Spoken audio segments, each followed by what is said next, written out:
Your Excellency, distinguished guests, ladies and gentlemen, I very much regret that I cannot be with you in person today, but through this video message I would like to emphasize my support to this very positive initiative. I would like to start by congratulating the Action for Breast Cancer Foundation for having organized today's event under the distinguished patronage of Her Excellency the President of Malta. You are leading by example with your efforts to fight, treat and prevent cancers, and this is very much in line with the European Union's objectives towards this goal. World Cancer Day is not only meant to make us think, but more so to make us act. It is a scientific fact that 1 out of 3 cancers can be prevented. Hence, the need for our strategy to focus on reducing and preventing risk factors that cause and promote cancers. The Commission has been working towards this end by striving to prevent and reduce people's exposure to harmful substances.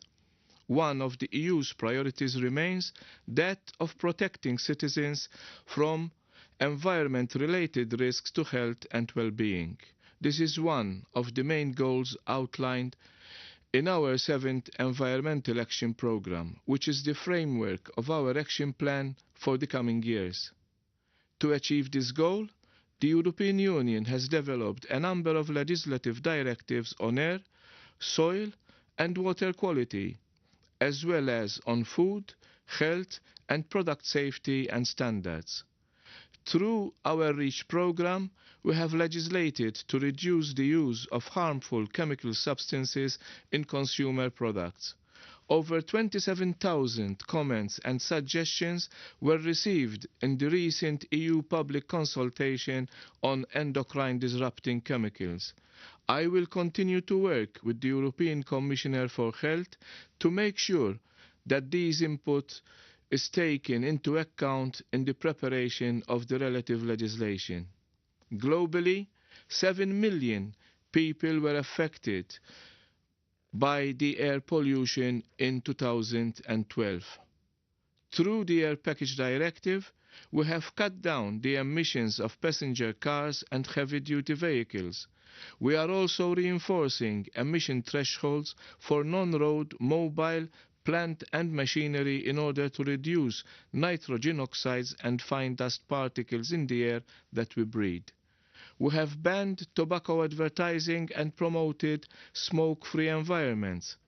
And we have undertaken big-scale awareness-raising campaigns and screening programs. All this is paying off because the rate of early detection for some types of cancer is on the increase. Another major EU-funded research project, ESCAPE, also confirmed that air pollution is one of the major risk factors for lung cancer. In the EU, it kills prematurely over 400,000 citizens a year, nearly 10 times as much killed by traffic accidents.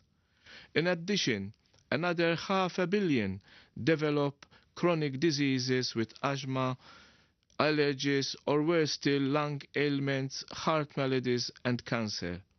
This tragic social effect also implies a major economic cost of around 15 billion euros a year in terms of healthcare and lost productivity at work.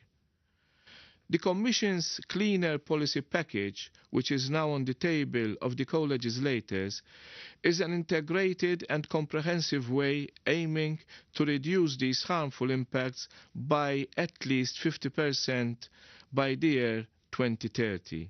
Firstly, it compels Member States to comply with the rules and achieve the set targets for national emission ceilings. This is a positive challenge for all Member States, including Malta, whose emission levels are far from ideal. Secondly, the package is aligned with that on climate and energy and aims at a more simplified and effective legislation with the best and the least administrative burdens. Thirdly, It also addresses transboundary pollution, which is also a major source of pollution. Better air means healthier people who are more productive at work, enjoy a healthier lifestyle, and above all, live longer. A cost-benefit study shows that all this package will have both an environmental as well as an economic positive impact. Thanks to higher productivity, thanks to a higher GDP, savings in healthcare, and even a number of new jobs in the green technologies, we will more than offset the cost of cleaning up the air.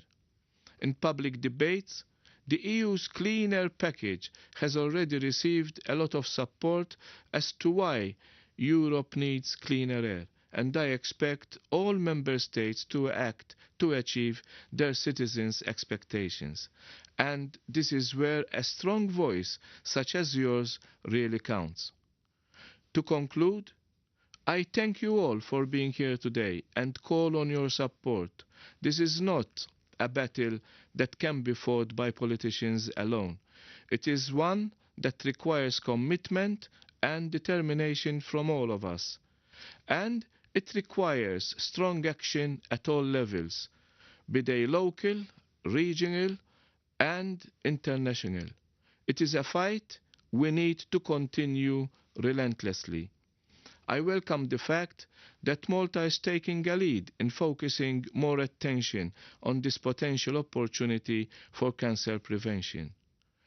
Each one of us has lost someone at heart, a parent, a relative, a friend. My own father was unfortunately one such victim.